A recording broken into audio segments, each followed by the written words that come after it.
Voice of Wrestling right here on voiceofwrestling.net, fight.tv, and prowrestling.com. As always, I'm your host, Chris Cash, joined by prowrestling.com senior editor Nick Paglino.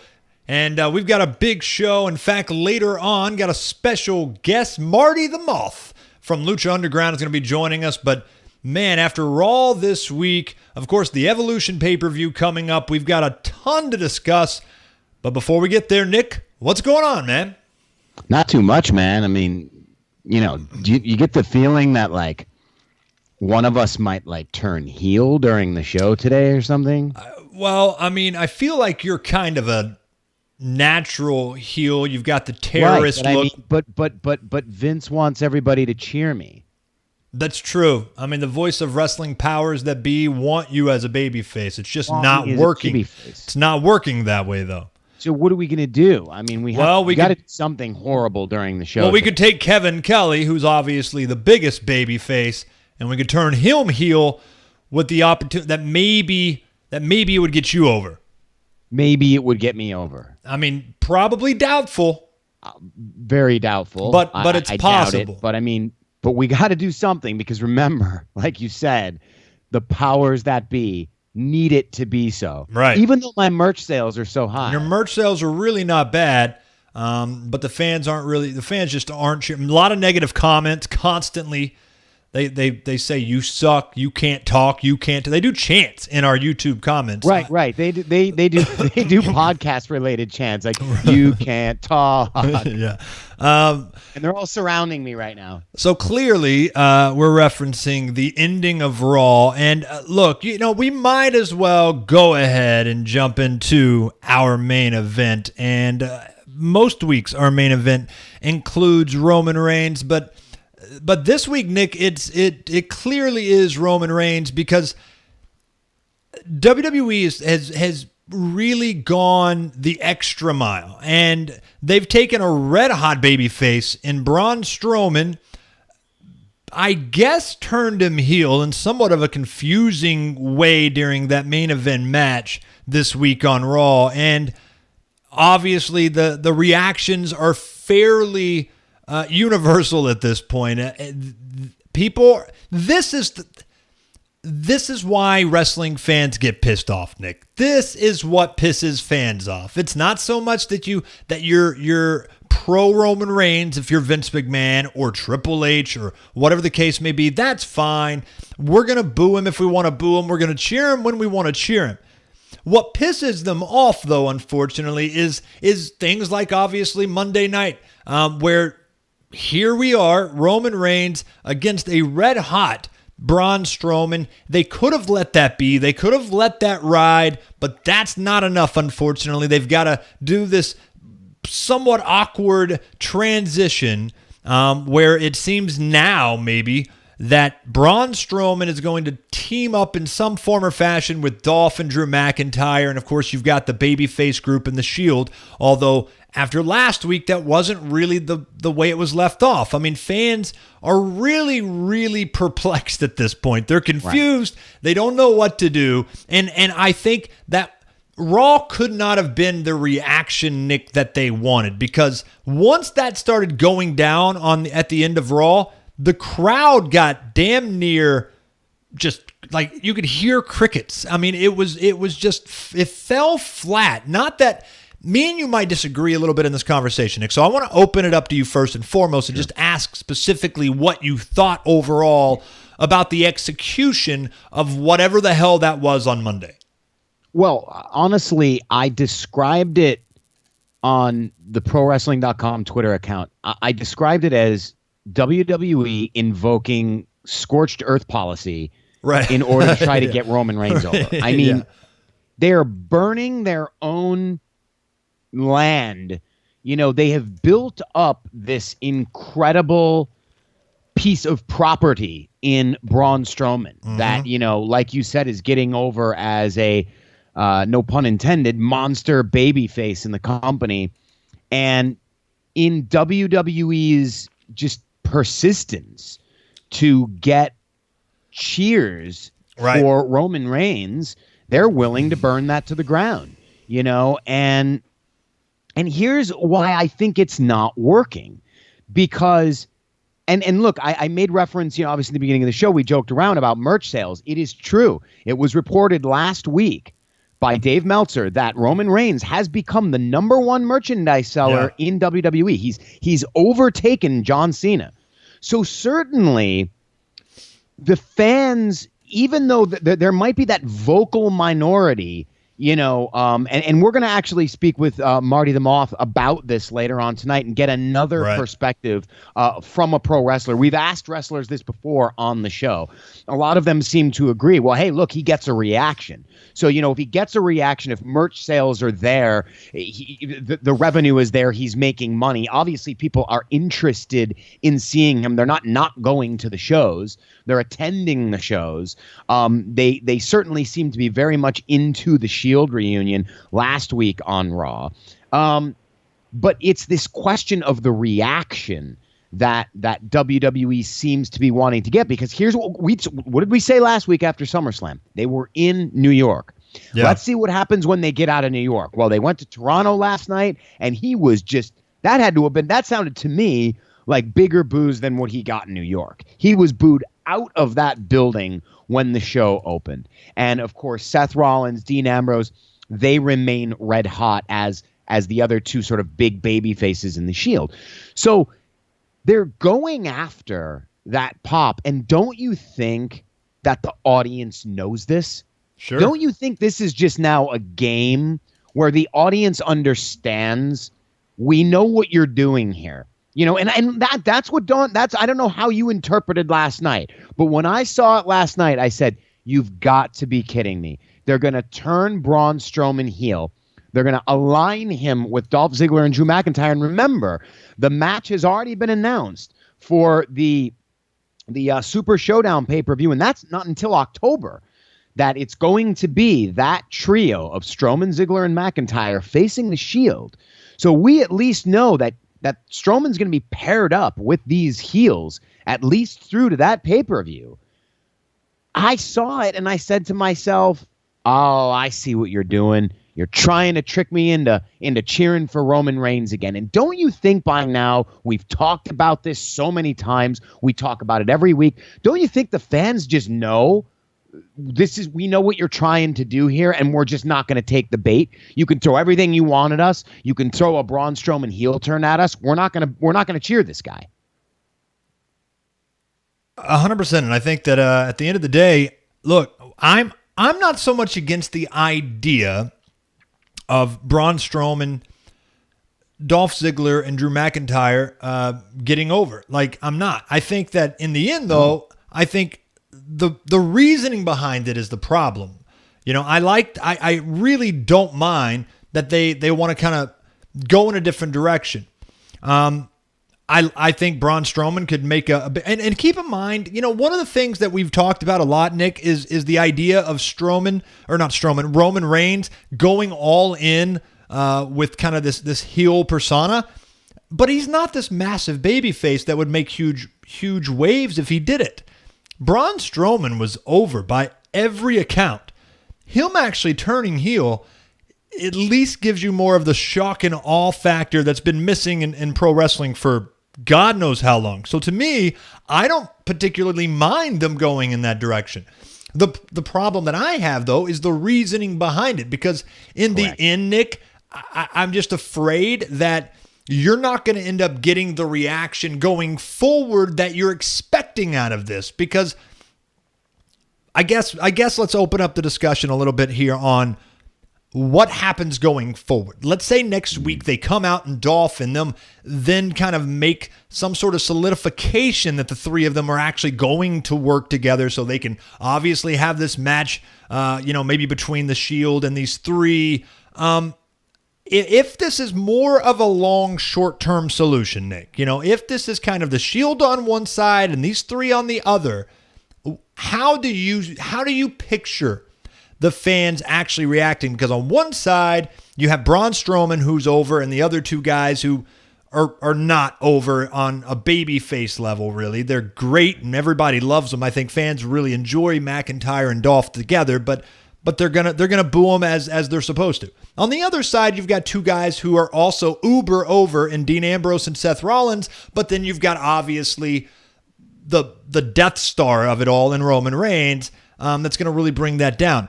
Which group going forward, Nick? And that was Toronto. That was, I think Toronto, wasn't it? That was a Canadian crowd, very, very vocal. Yeah. It could change week to week, but overall, do you think this is going to work in some form or fashion? Do you think the fans are going to kind of be forced one side or the other, which is ultimately, even if it's forced, Nick, it's getting WWE's point across. It's accomplishing their goal if the fans are more towards Roman and the Shield side than they are obviously Braun, Dolph Ziggler, and Drew McIntyre. Right, but at the same time, though, I think a lot of fans get hung up on, at least a lot of, internet wrestling fans or people like us who discuss it, we get hung up on that idea of babyface versus heel. When what I'm more interested in is, and I think you may have been alluding to this just a few minutes ago, what is the reason why someone is behaving the way they're behaving? Why is it that they're doing something? So in the case of Braun Strowman on Raw this week, why is he choosing to align himself with Dolph Ziggler and Drew McIntyre? And what any story does is it informs you something about the character. And what's happening with WWE is they're breaking their own rules in terms of what they typically do and what fans understand about how characters work. Look at what Braun Strowman has been doing for weeks. Since he won Money in the Bank, he has been not really threatening. He's been actually saying, I'm going to cash in right in front of your face. Sure. What that's doing is that's informing me as a viewer that this is not a coward. This is not a cheater. This is a man who is going to stand up face to face. He's going to face his enemy. He's going to face his opponent. He's going to look him in the eye, and he's going to lay down the gauntlet.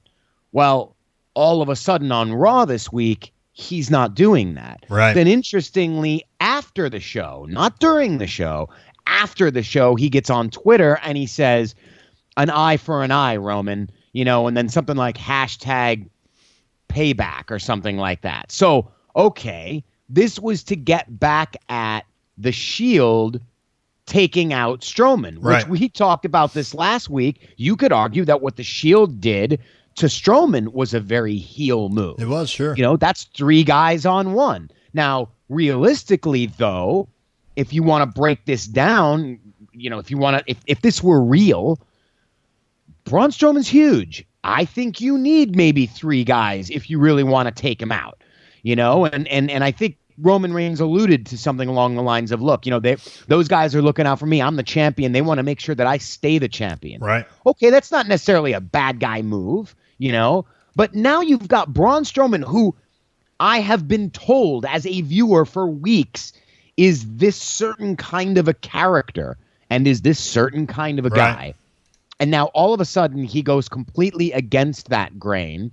Look, and after they destroyed the Shield last night, why didn't he cash in?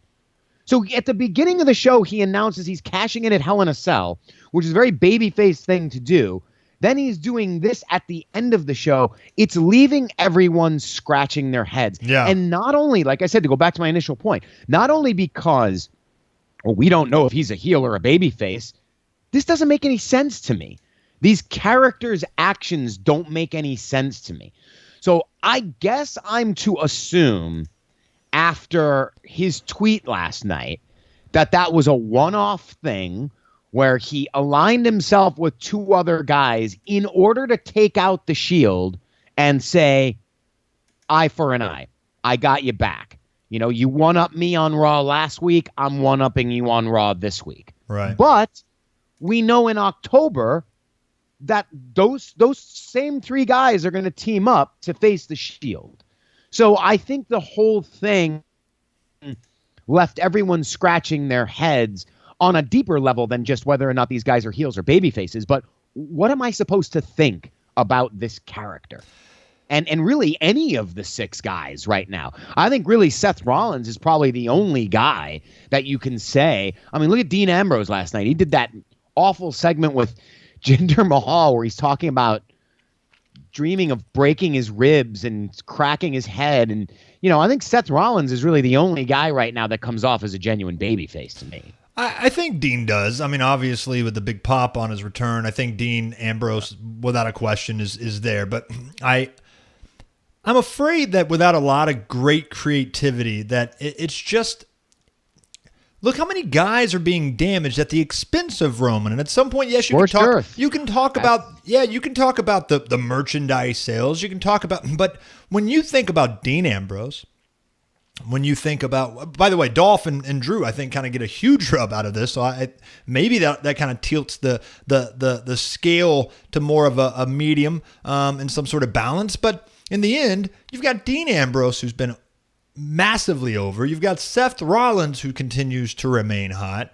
And you've got Braun Strowman, who's your Money in the Bank, probably a future champion for at least some period of time. And right now, that's the issue. They're biding time because in the end, it's not very believable. If we just go kind of very simplistic terms here, Roman Reigns versus Braun Strowman, Braun should win. With the momentum that he's had, Roman had a massive time, like really difficult time, just beating Brock Lesnar.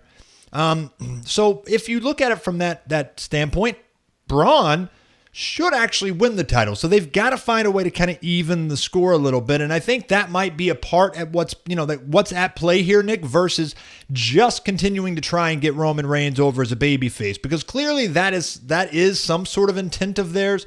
That is part of their goal, but it also has to do just simply with the fact that they've got to find ways to buy time. Now, I was a little surprised, Nick, as we kind of shift gears a little bit in the discussion, I was surprised that they went ahead and went with Hell in a Cell. I mean, it makes a lot of sense. Braun Strowman's explanation earlier in the night when he confronted Roman was absolutely 100% on the mark. Look, I'm going to get you in a cage where you can't do anything. But keep in mind, we've had this issue before, and that's another way that they can kind of get around taking the title off of Roman, because we've had that with just Roman and Brock Lesnar not that long ago. I was surprised a little bit, Nick, that they decided to set this up so quick for Hell in a Cell, because how do they continue? And this is always one of the things that I look at. How do they protect a guy like Braun Strowman when it's very clear because it's taken them so long and so much to get the title onto Roman Reigns the right way, at least in their mind? How do you set this match up? How do you set up this feud? And is it not in your mind, Nick, more along the lines that they're doing this with Drew McIntyre and Dolph Ziggler and Braun versus the Shield? They're really doing this as a kind of a way to buy some time for them, because they're certainly not ready to take the title off of Roman Reigns yet and put it on Braun. Sure. And obviously the 6-man tag team match in Australia, that's going to be just what that is, which is a 6-man. So that protects him. Again, Hell in a Cell, there are so many different ways you can go here. But the interesting part of Hell in a Cell is that this is a no disqualification match. Right. So if he's cashing in, that's it. He will have burned his opportunity. If this match, certainly, I guess there is a possibility that between now and then, we don't have too much time, but I guess there is the possibility this match could change, or, he comes out on Raw next week and says, okay, I've decided I'm not cashing in. I don't know. But, if they're pushing this match and it's a cell match, that's it. He either wins that title at Hell in a Cell, or his cash-in has been unsuccessful. And, we don't see that too often, the unsuccessful Money in the Bank cash-in. And it also pulls Money in the Bank off of him relatively quickly, so it would only have been a couple months there of him actually holding Money in the Bank before he got rid of it. So, how you get there and how you book this, hell, I would have thought to myself, have this thing go potentially all the way until Survivor Series, and maybe at that time you do the title change. But WWE seems absolutely dead set right on getting Roman Reigns over. And if they really want to do that and get that reaction, I don't see how taking the title off of him is going to help. No, I agree, and I think that's the dilemma now. Not that the title, not that the title is going to give him a babyface reaction. Certainly, it's not already. But taking it off of him and having him get destroyed by Braun Strowman. No. That's just further. That's just almost WWE's way of saying, all right, maybe Roman Reigns isn't the guy. Right. It's sort of acquiescing to the audience, and I don't know if that's the way to go either. So right. Personally, I feel like they've, especially what they did on Monday night, and things may be a little bit clearer once we get to next week and we see what happens after next week. They have almost booked themselves into a corner right now. And I really don't know, depending on the type of, if they still want that reaction for Roman Reigns, I don't think they're going to get it on Monday night based on what Braun Strowman did this past Monday night. And in the process, they're potentially really killing a babyface Strowman. No, I agree with you. And I think that the dilemma now that they've 100% set themselves up for is most likely at Hell in a Cell. Like, I will be surprised if Braun Strowman wins the title. Like, I would put money on Roman Reigns winning or at least retaining in any way, shape, or form. It doesn't matter how it happens. Roman's going to walk out with the title. I again just cannot imagine that going in another direction. And then, just as you said, one of the biggest issues I've found in this is that then the Money in the Bank is kind of gone. But Braun Strowman, none of this makes any sense. And if it weren't for how he had been acting and some of the stuff that you laid out, Nick, as far as his mannerisms, his promos, the fact that he came out and said, "Look, I'm going to do it to your face." Like, Braun's been acting like the baby face that everybody wanted Roman to act, and now they're just going to try and throw that all away. And again, I feel like the way they set this up, which is why it came off so awkward, Nick, on Raw, is because they don't really want Braun Strowman to necessarily be technically, again, a quote unquote heel. I think, yes, he's going to team up with Dolph, and he's going to kind of just to counter the Shield. But in the end, eventually, Braun Strowman turns on those two guys. Maybe he goes away from the title picture a little and then comes back into it. I really do think that this is, without a question, kind of a short-term solution for them right now, which is, again, buying them time. And that's what I'd gather out of this, because I don't think Braun turning heel, full-fledged heel, number one, I don't know that it could even work, especially if he's going to continue going up against Roman Reigns, whether the Shield is around sometimes or not. Most of the time, you get a lot of one-on-one interaction and confrontations between Roman and Braun. Braun's going to win that hands down, so long as he's not changing his mannerisms and literally using cheap heat tactics like Elias or somebody uses, tearing down every local city that they go to. Braun is going to continue getting over as a babyface. And so I don't know, looking at Raw this week, that WWE necessarily has it in their head that, look, this was a big heel turn. I think this was just kind of a counter to the Shield. Yes, it had multiple reasons behind it, one of which is to continue trying to get not just Roman, but the Shield as well, over as the babyface group and the babyface individuals in and of themselves, but then obviously buy some time because we can't keep having every single week Roman Reigns running away from a cash-in of some kind. And obviously Braun has stated very, very clearly from the beginning that he's going to end up cashing in face-to-face pretty much the first chance that he gets. So, Nick, I think that obviously I'm with you on this, and I think I don't look at this as a massive heel turn, and I think a lot of fans are going to read into this. A lot of pundits will read into this. A lot of experts, a lot of other wrestlers, obviously not in the company, might read into what this was. But I think that's really why it came off so awkward, is because WWE didn't necessarily want this to look like a complete heel turn. Right, and the people that you really use here, honestly, to kind of go back to your original questions of how do they do this, especially when you get to Hell in a Cell, is you use the guys who actually are the true heels right now, which are Ziggler and McIntyre. Sure. And I could see them coming out next week and cutting some kind of promo where they maybe they put over that they've got a monster on their team now, and Dolph Ziggler's bragging about how they've got the newest, the biggest, hottest guy in WWE on their side, and he's their friend, and really doing that heel thing where, they're both, him and McIntyre, feel fully convinced that Braun Strowman is on their side and is their friend, and then you have Strowman do something where it's,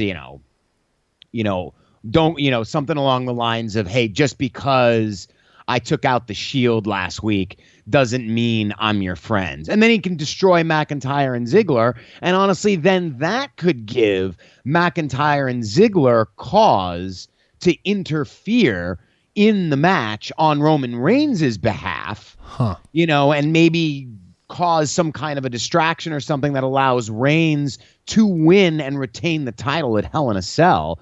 And I'll tell you what, I like you said, if you had to choose some silver lining here, I like the fact that Ziggler and McIntyre are involved in Me this. too. It's great to see the two of them at the top of the mountain. I agree. It's great to see them in the main event picture. It's just a great picture to see at the end of Raw, Braun Strowman there, one of your top baby faces, celebrating with Ziggler and McIntyre. I think that's where those two guys need to be. So maybe what this does is this sets up some kind of involvement where, after Hell in a Cell, maybe it's a triple threat. Yeah. Maybe it's Ziggler versus Strowman versus Reigns. Maybe it's a fatal four-way where, the odds are stacked against them, where it's McIntyre versus Ziggler versus Strowman versus Reigns. McIntyre and Ziggler are going to work together because they're on one side. And so these are all ways that you can buy them time and keep Roman Reigns champion. So, maybe to answer your question, keeping Ziggler and McIntyre involved in this can help take that heat and can also help get them out of situations where they need Roman Reigns to retain against a guy like a Braun Strowman. And I agree with you. And I mean, I'm not sure that they're going to be turning anytime real soon. Like, I don't think Braun turns on them or really goes against what happened this week on Raw that fast. But I do think it's going to happen next week. But I do think that it's going to happen ultimately. And I think they want to keep Braun kind of in that in-between state in the meantime. And I think, and I'm with you. One of the best things coming out of this is Drew McIntyre and obviously Dolph Ziggler getting a kind of a big rub after this or throughout this process as well. And so definitely going to keep an eye on this because, it was an interesting turn of events. We got several of those as we kind of get out of our main event this week and into a couple other stories before we bring on Lucha Underground, Marty the Moth. However, one of the things that I wanted to discuss this week as well, Nick, was obviously the fact that Kevin Owens, both of our favorites right now, has quit. Had a phenomenal match on Raw right before then. Goes through a commercial break. Didn't see this coming, but goes through a big commercial break, like a backstage segment or some sort of promo, and then all of a sudden he's a stone cold stunner. He's still in the ring. In a chair and just sits there like in silence until he decides just basically I quit, and he gets up and walks out. I think some of the stories, Nick, and maybe you can, depending on what you guys have been putting out there at ProWrestling.com, can give us an update on what this means. Some of the things that I've heard, obviously, is that maybe he needs to recoup a little bit with some of the big matches and the big bumps that he's had. Maybe a little family time for a couple of months. This is a good time for him maybe to take a little bit of time off as well with Sami Zayn out. And of course, you heard him mention that on Raw this week, obviously, about Sami Zayn not being there in his corner. And then, of course, the possibility at this point, which is pretty newsworthy if it's true, again, here comes the heel face conversation, but the idea that maybe he comes back as an actual baby face, Nick. Is this something that you're hearing, and what are the plans that you've heard as far as Kevin Owens is concerned?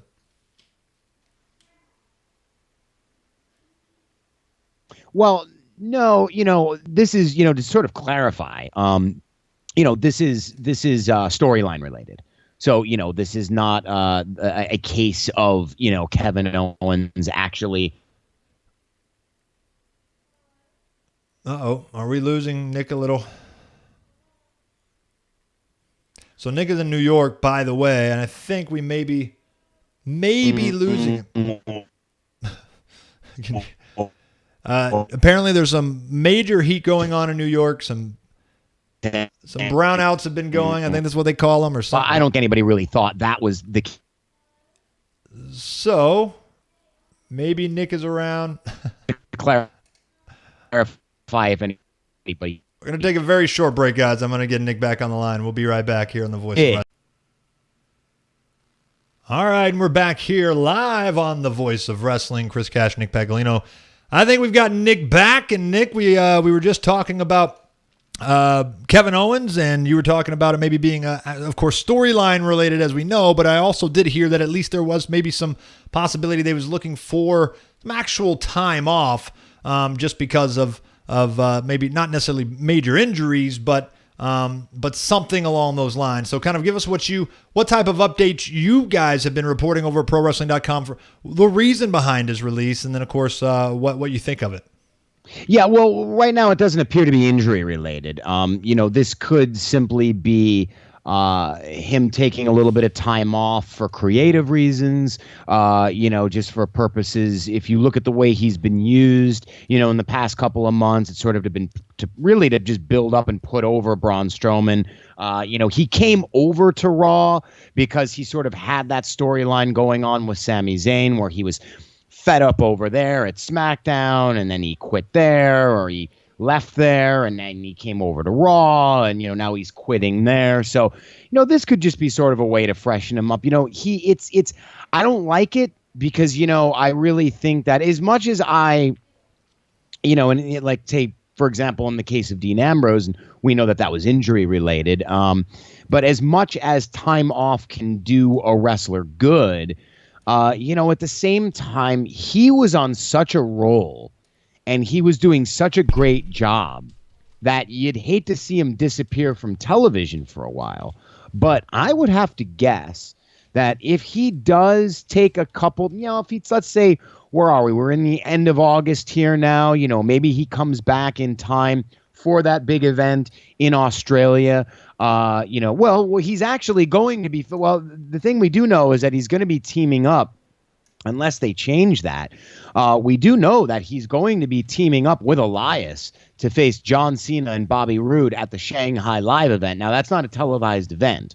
So, they could very sort of easily have him compete there and still take time off. Right. But I think if he does take any real amount of time off, maybe more than like 2 months, I bet if he comes back, he's going to get a giant babyface reaction. Yeah. And maybe it's time to see Kevin Owens as the babyface because we have not seen him as a babyface in WWE, and I think it would be a great time to do that. I think he's red hot right now. I think he's doing a great job with all of his promos. I think the fans, he sort of has that Orton quality to him. It reminds me a lot of Orton when Orton was a huge monster heel, and even though you hated him because he was a heel, you loved him, you really respected the work that he was doing. And I think Kevin Owens is getting a similar reaction from the fans. So I think if he took a little time off and he came back, I think he'd come back as a red hot babyface. I do too, because I think that even though Randy did it really well, Nick, because of his antics,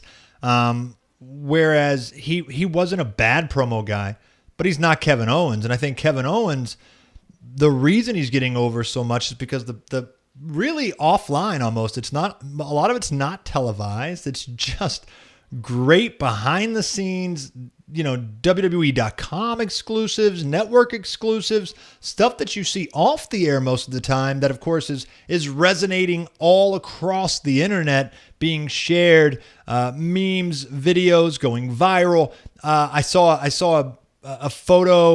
shopped photo kind of circulating earlier today of Kevin Owens in the wheelchair with his head was photoshopped onto Batista's body when and look, Kevin Owens is as you mentioned red hot, but he's also been kind of that upper B+ level, A- level guy for some time now. I mean, this is not a guy that is just coming up for the first time. I mean, obviously, He's been a world champion. He's been at the top of the card, both on SmackDown and Raw. Even when he's not in the title picture, he's still a main focal point. There's been some rumblings in the past, hasn't happened recently, of maybe his weight actually being an issue. Whether Vince actually cared about that or not has never really been verified, I don't think. But there have been some rumblings of maybe having some backstage heat and such, Nick. And I know there's been some situations in the past that have come up in the news as far as that goes. But it's clear at this point that WWE certainly seems like they are okay giving him complete freedom to do what he does best, Nick, which is get on the microphone, say some crazy ass shit that's just legitimately funny, non-scripted comedian stand-up funny, and it's gold. It's the type where, just like you mentioned, whereas Randy Orton was an over heel, he started getting over because he was just a badass that didn't give a shit, and his antics went so far extreme to one end of the spectrum, and now here we are with with Kevin Owens doing it more on the microphone, and it's working. Period. Kevin coming back after a couple of months, and I'm with you. I think it's only going to be a couple months at the most that he leaves, and now he's going to come back, and he's going to end up doing a lot of great things as a baby face. Personally, I'm all for this, and I think the time away could actually be interesting. But the fact that he quit, Nick, I wish that they would have done this a while back with him and Sami Zayn. The idea of maybe some sort of NWO type of coming out of the crowd, doing some stuff. What are you expecting for his return at this point? Because I really hope they allow him some unique, maybe somewhat refurbished way of coming back into the fold, NWO style, through the crowd. I mean, he quit the WWE, so for storyline purposes, he is no longer an employee there. He can come back in some it's not like yes, maybe his music just hits. But in the end, it wouldn't surprise me if they try to stretch this with a little bit more creativity than they normally do. True. I mean, we did see, that was happening, when Sami Zayn and Kevin Owens quit before, when they quit SmackDown. They didn't go far. Or they were fired, I think. They didn't go very far. They were fired. Yeah, they were fired. And they kept showing up, I think WWE would probably have to be careful with that because, it might just sort of feel like a rehashing. I do, the more I think about it, I like the idea of, if he is going to come back as a big baby face, I just like the idea of his music hits, just as you sort of forgot about Kevin Owens, his music hits and he's back. Do you wait until the Rumble? I mean, I don't know. I think that might be stretching it out a little too much. I think, and again, though, it's just so tough because, if he came back at the right time, if his music hit, the night after SummerSlam, he could instantly be a challenger for Roman Reigns' title, but he'd be the babyface. Wait, did you say SummerSlam? What's that? Did you say SummerSlam?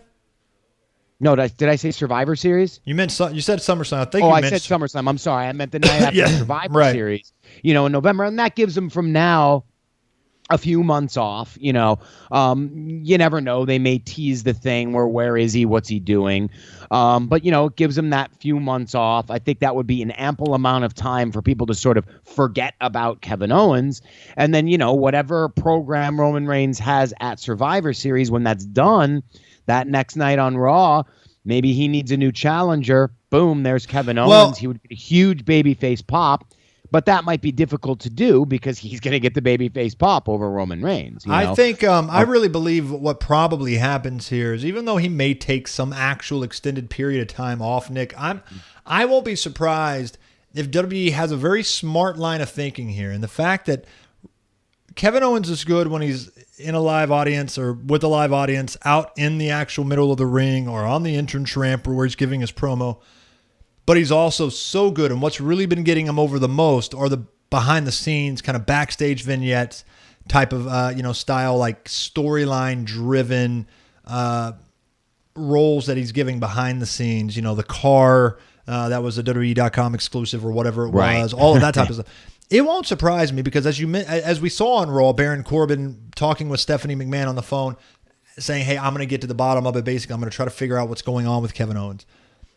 This could be genius by WWE if they're thinking this way of saying, let's get him out of these matches right now, because his body has probably it is taking a toll on its body, most likely some of the crazy shit they've had him put himself through, or he's just put himself through on his own accord.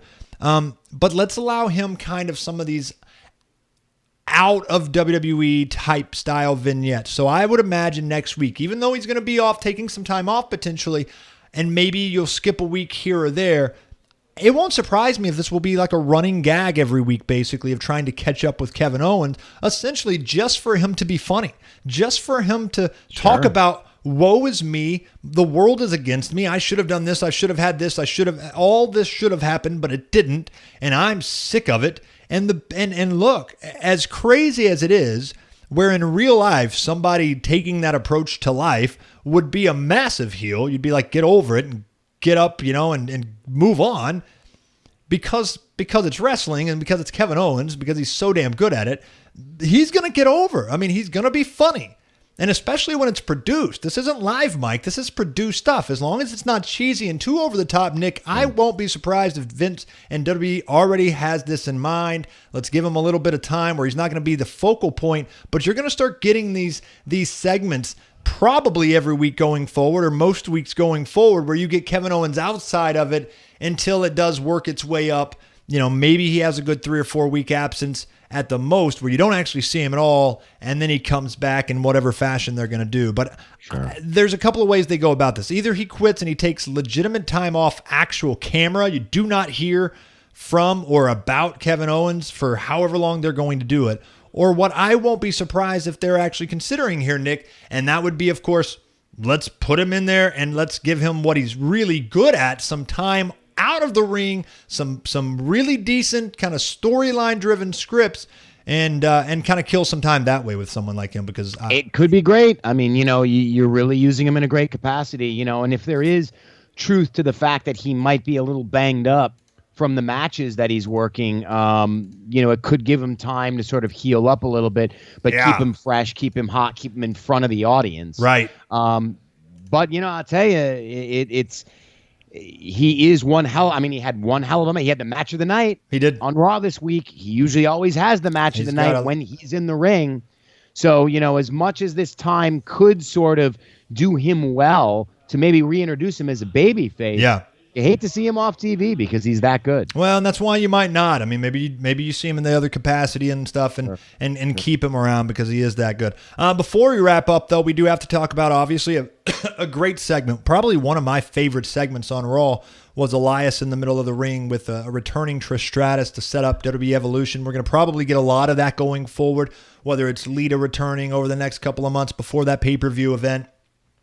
Amazing segment, by the way, which just continues my particular song and dance and praise for Elias, Nick. I think Elias is absolutely just gold. He's kind of in that Kevin Owens realm for me, and that category of just funny but still cool.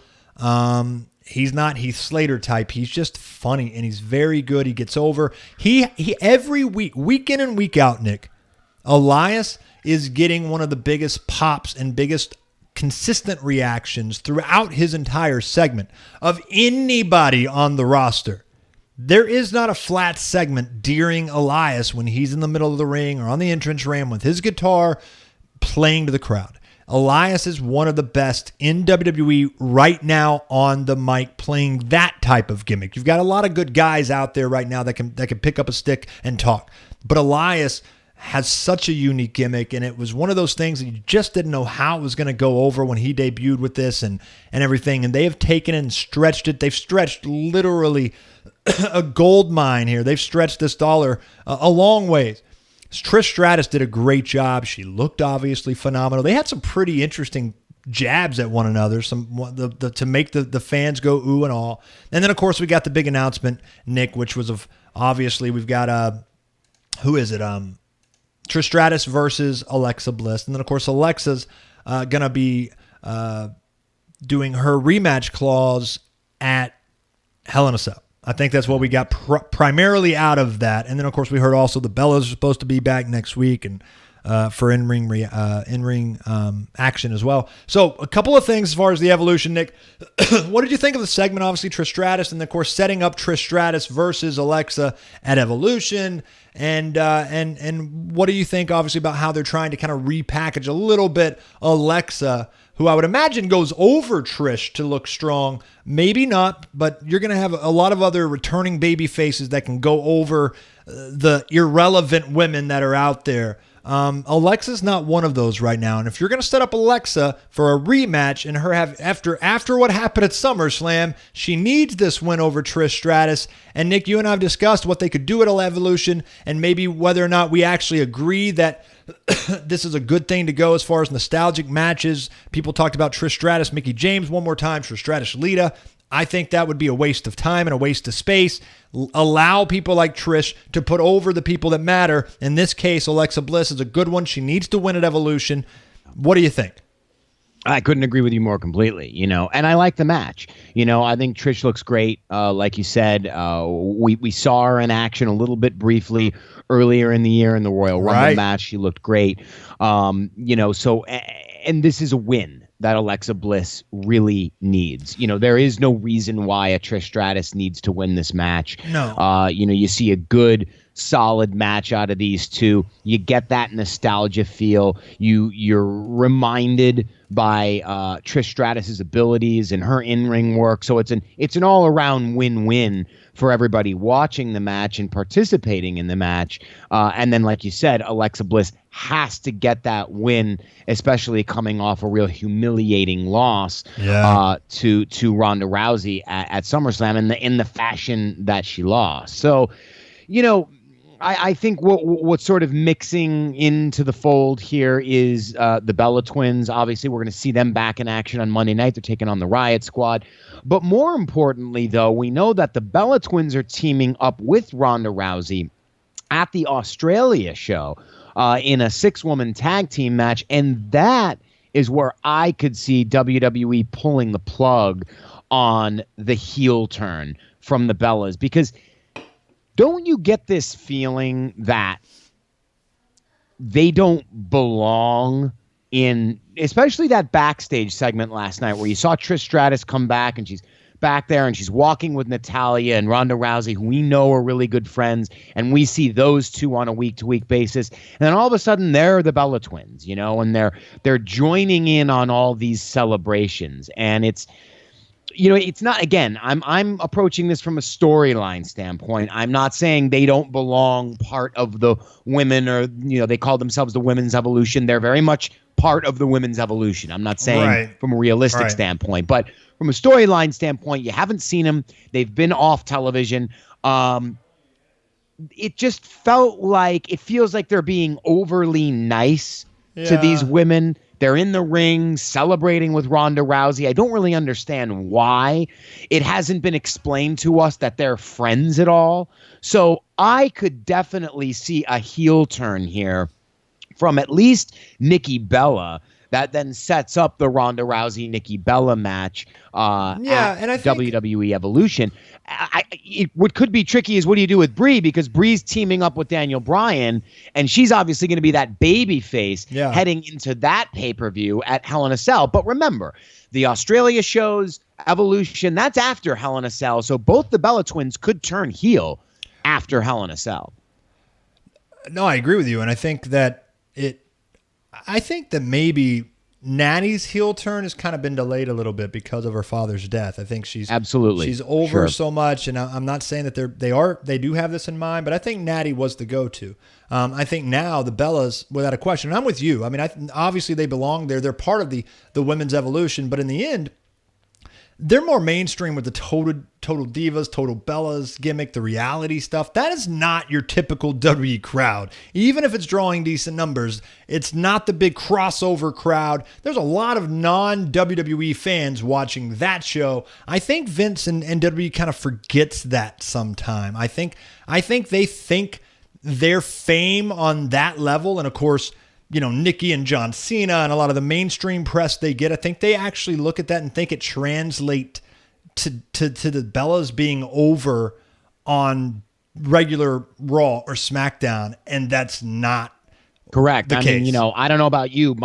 My wife will watch the Total Divas shows, the Total Bellas shows. Watches she it. will not watch Raw and SmackDown. No, my daughter watches it too, and it's the same thing. I mean, so I think that, again, that's a completely different market. And so if they think it translates, so I'm with you. I don't think the Bellas are a great pick for this. I don't think fans are going to be majorly interested, but let's give Bellas some credit that once they get back into the ring and back into the mix, they're not bad at what they do. No, I mean, they're good heels. And they're also, I think they're born heels. They're born heels. I think Brie has more of the babyface tendency. Yes. Especially just because she's aligned with Daniel Bryan. And she's hotter. I think Daniel Bryan has really given her that more permanent babyface Well, she rub, comes off as more natural too. Yeah. And it's a bit more natural. John Cena, the whole John Cena, Nikki dynamic, you see them both in kind of that. They're up here, people are snooty. sick of it. They don't care. They don't care about the drama. I think there are a lot of people that still feel duped by the whole relationship with John Cena and Nikki Bella. And, I think they felt like maybe that was just a big ratings grab, them breaking up the way they did and separating. And it was all coincidentally timed out for Total Bellas. The irony there, though, is that they are broken up. Yeah. So, we do know that was a real life breakup. We still really don't know how much of it was done for storyline purposes. Right. I think some of the fans feel a little betrayed by that because we're reading in People magazine that they're getting back together or they're broken up. Now all of a sudden we're seeing a storyline being presented on WWE television, Total Bellas or Total Divas.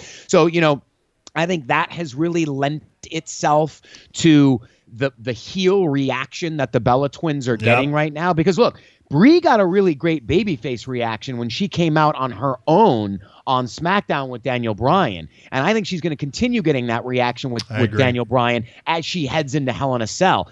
Nikki, I think it's like you said. I think that reaction is more of, we're sick of the whole John Cena drama. We're sick of the split. We don't know what to believe, and they just have that sort of, that couple has more of a natural heel quality, I think. So I think it makes all the sense in the world for them to turn heel. But you know what? I'll be honest. I am glad to see them back in the fold. I want to say this real quick before I know we got to get out of here, but I just want to say that, it's no secret. I'm a big Bella Twins fan.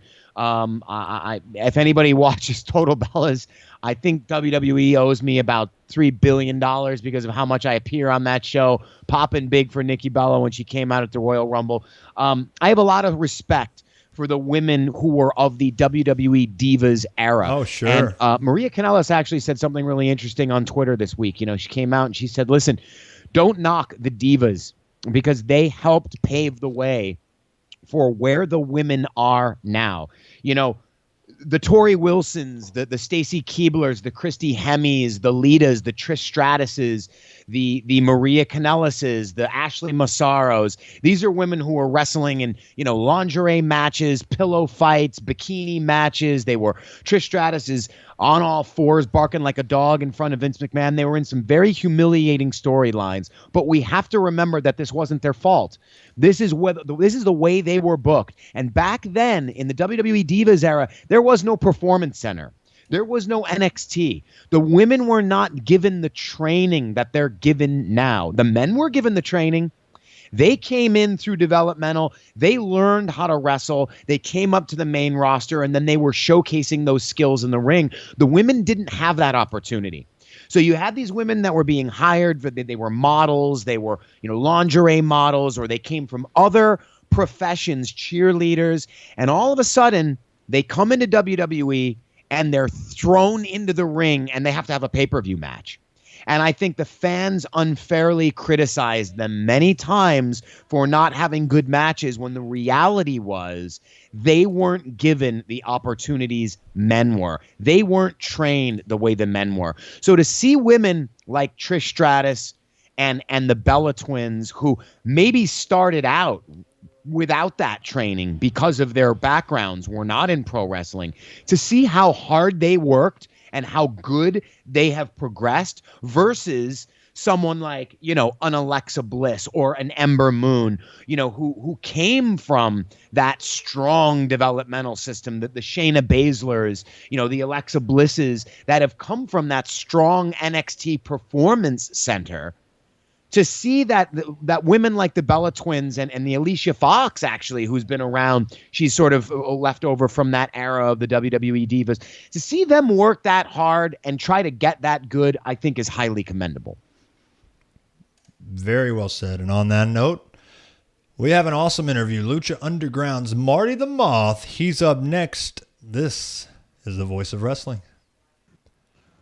All right, and we are back live on the Voice of Wrestling. Chris Cash, Nick Paglino here on Fight TV and, of course, voiceofwrestling.net. Appreciate you tuning in this week. We are very happy to have a special guest this week, and we think if you watch Lucha Underground, which if you aren't, you need to be, you'll notice this guy, one of the better characters, at least on the show, in my personal opinion. But we're going to talk all about that. We're actually joined by Martin Casaus, a.k.a. Marty the Moth. He joins us. Martin, what's going on, man? How you doing, guys? Thanks for having me on and for killing it. You got my last name right, so I give you props. Not many places do that right on the first time. So good. You guys rock.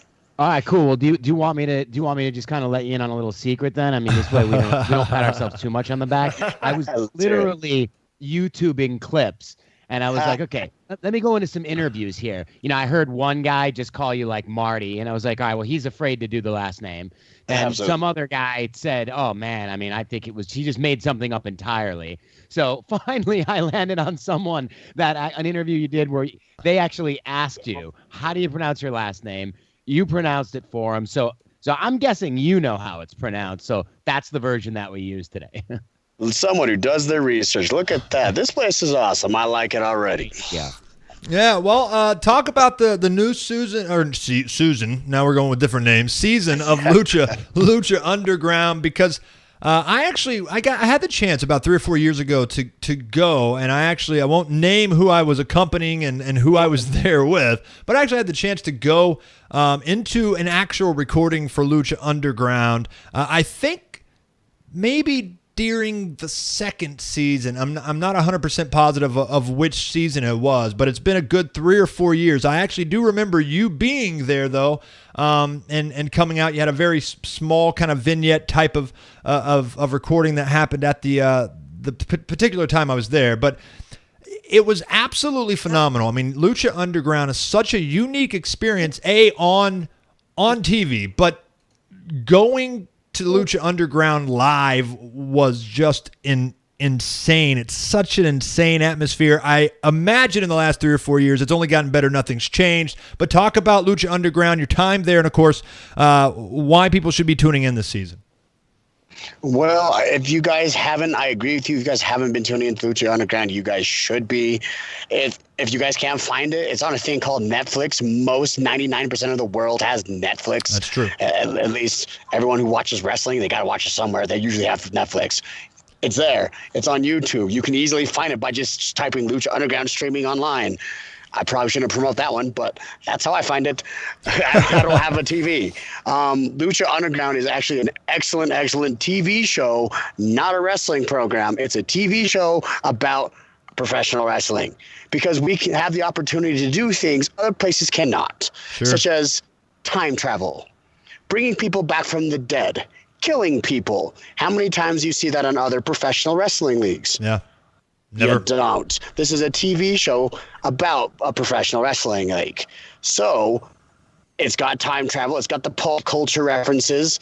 If you don't like wrestling, this is still something that you could get into, because the storylines are deep enough where the conflicts are taken care of in the wrestling ring, and a lot of it's taken care of out of it too. Hence, rest in peace, Dario Cueto. So Marty the Moth has been, I've had the pleasure of being in Lucha Underground since season 1. I've been fortunate enough to have a huge story arc in the season where I started off begging Dario Cueto to just for a chance to get there on TV and get in there to try to get in the ring. And now I'm having Phoenix in the face with forks and having a grand old time in Lucha Underground. So if you are not tuning into Lucha Underground, you need to, because you got to like something, either if it's not time traveler, death, wrestling, or just hot chicks. We've got it all.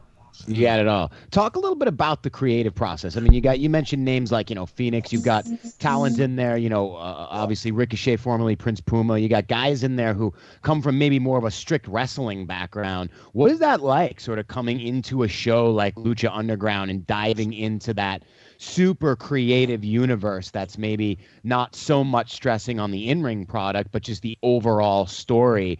And then talk a little bit about the origin of Marty the Moth and how you came up with that, and what's it like backstage delving into something like that? Oh, it's super fun. We all know it's a TV show about professional wrestling, and everybody there is a professional wrestler, but a lot of people don't do outside stuff. Like, I came from an acting background. I've been doing films throughout my wrestling career. So this is something that kind of like mixes both the acting and the wrestling all together into one giant happy fest every single time I get to go down to see Lucha Underground.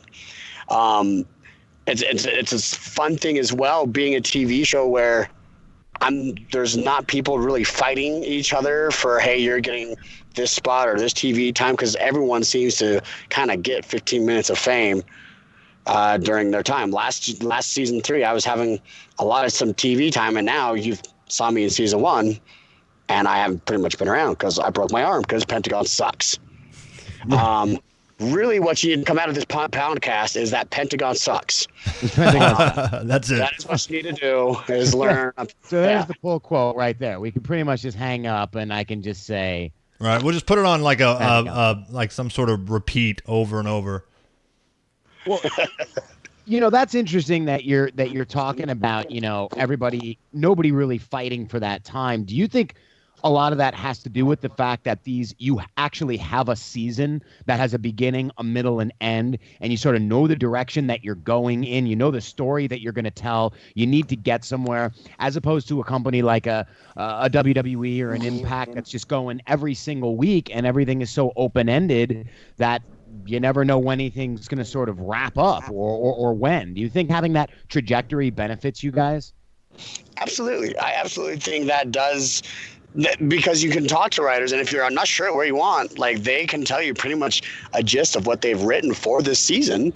And the fun thing about Lucha Underground is, if you don't like something, I had a match in season 3, which was a Weapons of Mass Destruction match.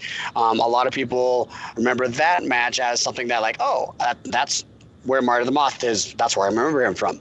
I had a fun match there, but that match wouldn't have happened if the Lucha Underground creators and writers weren't open to suggestion. Like, the writers are open to hearing what our thoughts are, how we want to take the character. They'll take it in. It's still their final choice because it's their product. But I love, with the Lucha Underground, you're able to create and get input and put in input, and it's something that I don't think a lot of places have. Yeah, no, I think it's incredible, and I'm kind of curious, before we kind of maybe start talking some broader topics as far as pro wrestling and your time there. When I went, and I feel like I'm name dropping every time I talk about, but it really is such an experience. You have to go. Tell me who you went with. It was Susan. It was Susan. It was Susan. Okay. Susan. It was season during season 2, I think. So Vince Russo actually and I went down there to cover it, and I remember the reports. I was working with them on a massive project back in the day, and I remember the reports coming out immediately after that Vince Russo was joining Lucha Underground's writing team. I think he owned it by the time we left. Owned the entire company by the time that we left for that weekend. But we went down, and I remember, I don't know, it seemed like it was Ricochet or someone. No. It was, I can't even think. I would not even begin to think of who the guy was. But there was a lot of good matches that particular recording.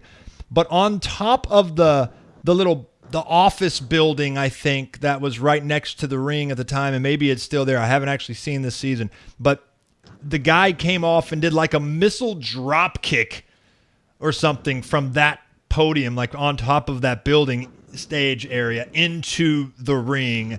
I've just never seen anything like it. It was really remarkable, better than any WWE live show you're going to attend, maybe with the exception of being kind of the big ones of WrestleMania. If you haven't experienced that, you have to. But Lucha Underground, if you're an avid wrestling fan, you have to go to the recording. Is it still as crazy, Marty? I mean, this season, I mean, is it as crazy when it comes to the stuff you guys do in the ring?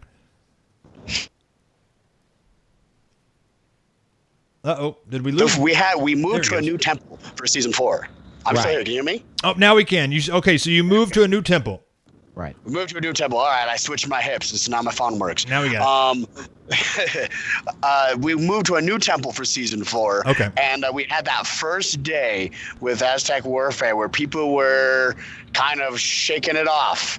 But after that, it was the temple. People were a little bit worried, but after that, it was the temple. The people were just as insane. The wrestling pretty much stayed just as insane the whole time anyway. But from day 1.5, it was Lucha Underground again. Yeah. And I definitely understand the feeling you went through, because Lucha Underground Temple is kind of the closest thing I can even think of that people would understand is if they've ever been to the ECW arena. Yes. Right. Yes. Close, intimate, and everybody's involved in the action. My mom's like, how did Johnny Mundo land in my lap this other time? I don't know. Right. And I'm like, so you're a part of it. I love that about Lucha Underground. So I hope people at least go and see Lucha Underground one time live, so they know what everyone here is talking about here going live. It's insane. It's insane. Yeah, and you're getting, from, again, by all accounts, great in-ring action. So, again, if you are the wrestling fan, you're going to be treated to great wrestling. But sort of kind of segueing this a little bit into what's going on in other mainstream pro wrestling companies right now. You're coming on the show at an interesting time because, we're coming right off of Raw with this big.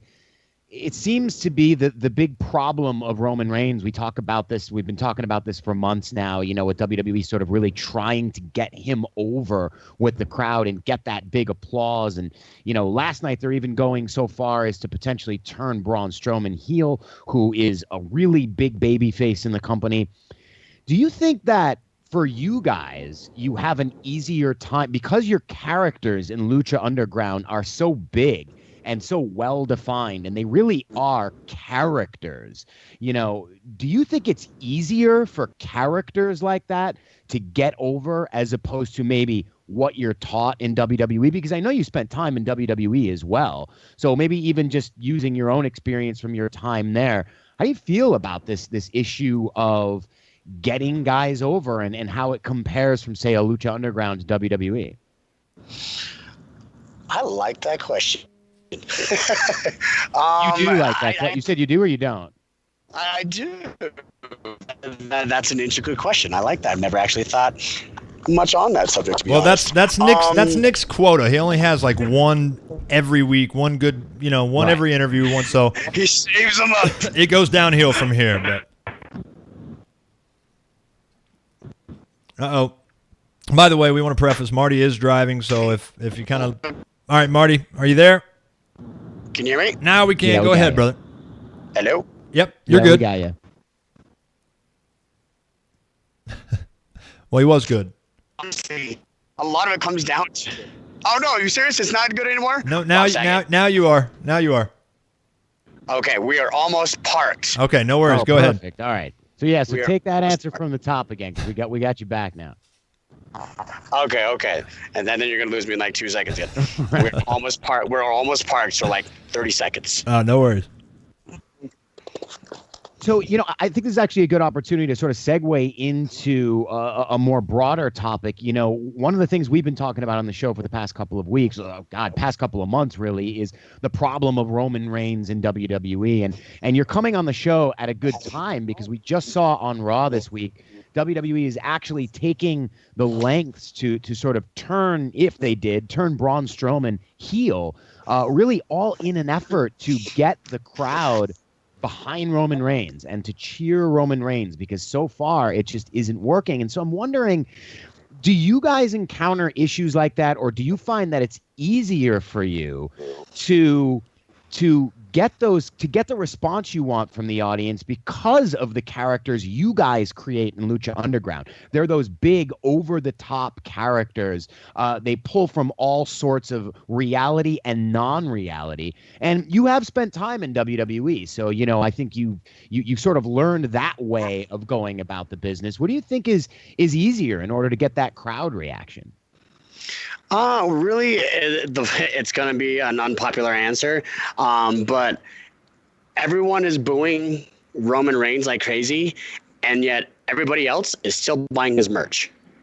So he's still selling merch like crazy on everybody, but everyone is still hating him. So it's fun. It's almost like the WWE is like, I can do this and shove this down. You're still going to do what we want and buy our merch anyway. But, however, I'm just throwing that as a segue. Lucha Underground, I do think we do have these over-the-top bigger characters where kind of the line is blurred. You see, you're a straight heel or you're a straight good guy, and the characters are such more defined because there's a season. You have a beginning and an end versus, well, going all year long. So that definitely, I think, serves as an advantage towards us. But also think they got to go year round as well. I would love Lucha Underground to be 52 weeks of the year. I would love that very, very, very much. Wow. And some others as well. But I think we definitely have an advantage as far as having the seasons. But also what the WWE, what everyone's complaining about is doing is still selling merchandise. Right. And you can't argue with money that's coming in, and Vince knows what he's doing one way or the other, and on most times. Yeah, I agree with you, but I do think I think that when you talk about, Nick and I have discussed it on this show a lot of times, one way to kind of help build or get stars over as well, even in WWE, which is not seasonal, is kind of giving some guys some time off, and then of course getting the return pops. We've seen that recently with someone like Dean Ambrose. So I'm kind of surprised, even though you would love for it to be year round, more of a traditional wrestling promotion, kind of your weekly flagships leading into monthly, whatever, quarterly pay-per-views, however you decide that would go. I mean, you do think there's an advantage, and of course it's completely different business models. One, as you mentioned, is really a TV show versus what WWE is, I guess, in their own genre. But I mean, you do see, I mean, you obviously notice the advantages of having actual seasons, and of course giving the writers the time off, especially in the type of format that Lucha Underground is. 100%. Because also you want to see, this is fun for us because then we get to see, okay, we've written this whole story out. Now we get to see where we assume the fans are going to love this part, hate this part, as we suggested. Right. But now we can take a break and say, okay, well, they liked this, they didn't like this, and now season 5 is going to be even better. Season 6 is going to get better because then we decide this is what they liked, this is what they didn't. And I believe the Lucha Underground writers, they're on podcasts, they're doing research, they're seeing what people are saying, so they're listening. They're actually actively listening to what the Lucha fans are saying, which I can't say that happens in other companies where they're actively listening to the people that are there entertaining. Right. Yeah, I think actively ignoring might be better. But do you think that, because it's interesting, in a way, going back to what you said before about Roman Reigns being a guy who's still selling the merch, is it that important to really be listening to what the fans want when the money's coming in? They just signed these 2 giant money contracts with Fox and re-upping with NBCU. Do you think in their minds nothing's wrong? I don't think in their minds nothing's wrong, because I feel like if the merch sales weren't there, then they would change their opinions. However, I think it's almost cool to some fans. It's almost cool now to hate Roman Reigns. Right. Right. You could go around and ask people in audience why you hate Roman Reigns, and most of them just do it because everyone else does it. They really don't have any answers themselves, like, he sucks, I don't like the way he wrestles, or something. They don't really have an answer for themselves. Right. So it's almost like the cool thing to hate on certain superstars. I feel like forever it was the cool thing to hate on wrestling, but now wrestling's in the mainstream again.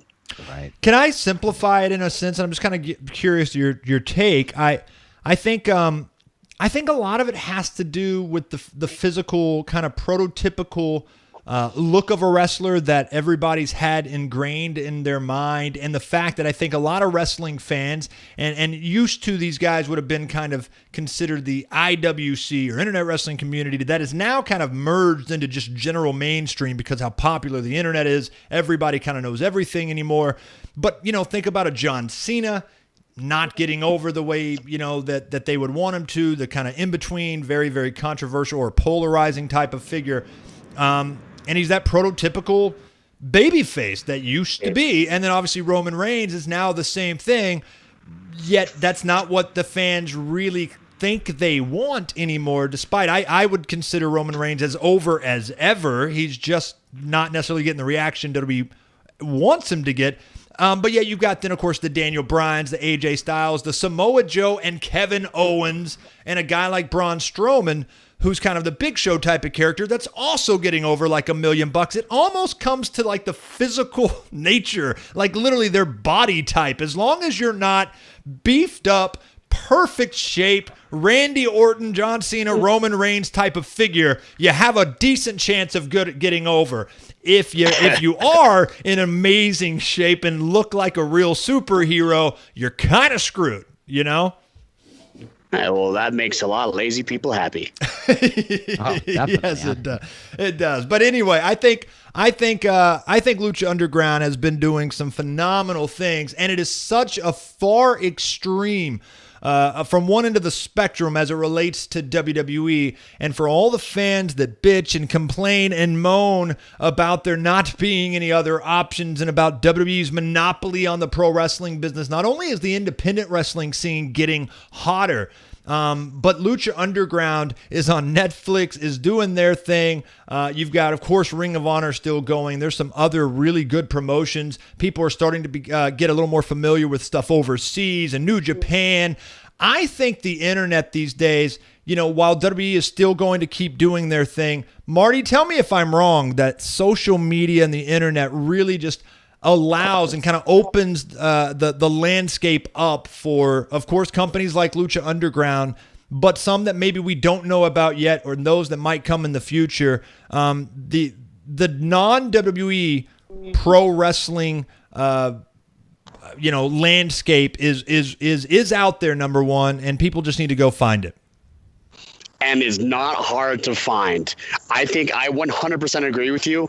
I say it probably every podcast. We are going to go into, and if not, we are in one of the higher times of wrestling popularity. I think it's going to get even crazier coming up. I'm with you. I agree. I mean, does everybody in the business, really, you coming from your side of it and the experience, you guys are feeling that too, right? The crowds are just better. They're bigger. You don't have to be in, there's options out there for wrestlers just like you. You don't have to be in WWE. Yeah, absolutely. You can make good money without even ever being in the WWE anymore. Right. There's options like the New Japan. There's options like Lucha Underground. There's Impact out there. There's a bunch of places out there, and hell, because of places like Fight TV and Twitch, you could go out there and not even have a large TV. Yeah. Contract and still make a name for yourself and get you to these other places that are going to make sure you have food to eat because you're a wrestler, because the internet can get you a lot of places now. Well, hey, you're on Twitter. Your Twitter profile on that note has you as kind of a YouTube personality or blogger or whatever you want, vlogger, whatever you want to call it. You're used to this as well. You're a very good marketer in your own right and understand kind of self-branding and self-promotion, and you're doing a phenomenal job of that. But there's YouTube channels and shows. There's Facebook watch videos getting millions of views every single week. And when you kind of look at that in comparison to WWE ratings, it stacks up. The advertising market isn't quite all the way there, but they're moving leaps and bounds. That's a multi-billion-dollar industry only growing every single year. There's so many good opportunities out there specifically because of the internet. Absolutely. And you're seeing the growth of these influencers, right, where instead of paying for a $500,000 commercial ad, you're going to have, I can't even think of an influencer. Marty the Moth, freaking guy who plays video games, show up to your WWE 2K19 stuff. Right. And now all of a sudden you have over 500,000 people all watching you live, yes, because he's sitting there smiling. Yep. Yeah. there's a lot of opportunity. If you're a professional wrestler or wanting to get into professional wrestling, if you don't do it now, you're retarded. Like, there's places out there. This place is going insane. The whole wrestling scene is going insane. If you don't learn to market yourself now and get your butt out there in front of people, then you really don't want to do as much as you say you would do. Very good advice, Martin. One last question before we let you go. Lucha Underground's future. What can you tell us? Are you guys in the works for the next season? Is there any information yet as to when that's taking place? What you guys are doing there? I've heard lots of rumors. I've heard rumors of season 3 on Netflix, but unfortunately, everything's been rumors to me, and I've heard it from multiple sources. So I kind of have an idea of what's out there, but nothing's been confirmed yet. So I don't want to throw gas on a fire. Well, then let's I'd love to let's rephrase it then for your last question. And what's the future for Marty the Moth, or of course, you personally? What's your future in the business? If it was up to you. If it's up to me, I feel like Marty the Moth. He's always been there in Lucha Underground. I feel like season 3 he made an impact. I feel like I broke my arm because Pentagon's a jerk, and season 4 is going to be, when you fall down, you can get back up very easily if you just try hard enough. So it's going to be a great season 4. I'm going to be on Ring Warriors on September 15th on the WGN network. Nice. So that's starting. Nice. I'll be back on Lucha Underground season 4 before this season's over, I promise. So you better be watching. I'll be on YouTube twitching and playing some video games. In fact, with Matanza, probably tonight or tomorrow. Nice. So I am easy to find because I market myself. And hey, check it out. I'm doing all right for myself. Yes. So learn how to do it. Yes. Marty the Moth of Lucha Underground. Hey, man, we really appreciate you coming and check him out. You've got to go find Lucha Underground. Season 4 right now on Netflix, by the way. And thank you so much for coming and joining us, man. We would love to have you back on very soon. I would love that. You guys have my message, so hit me up. Thank you so much for the time. Awesome, Thanks, guys. Martin. Talk soon. And that's it for us right here on The Voice of Wrestling. He's Nick Paglino. I am Chris Cash. This is The Voice of Wrestling. We'll see you next week.